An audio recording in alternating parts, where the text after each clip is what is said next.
Tonight we were hearing from Fort Smith city leaders after the board of directors voted to terminate the city auditor. That firing comes shortly after it was revealed that Rebecca Cowan was facing criminal charges in Oklahoma. 5 News reporter Jacob Luthi joining us now with more on what she is being charged with and what is next now for the city of Fort Smith. Yeah, Darren, Fort Smith City Director Neil Martin says the last few days have been frustrating after finding out the newly appointed city auditor he believed was qualified and had a great resume is facing stalking charges in Leflore County, Oklahoma. And now the board is working to figure out just how this crucial detail escaped both the city's HR director and the company the city used to find her. Rebecca Cowan was appointed an auditor for Fort Smith on April 22nd. 2 days later, she's out of a job. Found one we thought had a great resume, really good credentials, references checked out. Everything seemed really good. We were excited about her.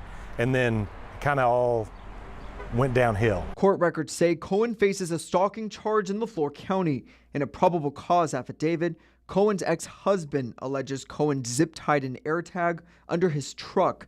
Records show an arrest warrant was issued on February 15, 2024, and she was arrested in June. What information did they have that wasn't relayed to the board? City Director Neil Martin says the board has called an executive session for next Tuesday to discipline or terminate the Chief Human Resources Officer of the city. To get in and discuss performance issues, things like that, we have to go that route. But we've got to talk, about what happened internally with the HR administrator or HR director and how that information flows to us. But the alleged criminal history did not just bypass city workers. In the future, we'll have a study session or some kind of session that talks about SGR, who's the search firm. How much did we pay the search firm, who has now, for the second time, generated candidates that weren't up to par? Can we terminate that agreement altogether? Have we really gotten value out of that contract, or can we recoup some of that money? Martin says while the process may be slow, they are diligently working to get answers. We know we've got a firm,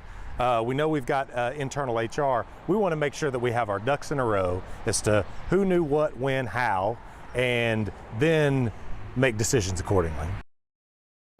Now, Cowan was set to start her role with the city on May 27th with an annual salary of $110,000. A preliminary hearing in Cowan's case is scheduled for May 21st. Jacob Luthi, 5 News.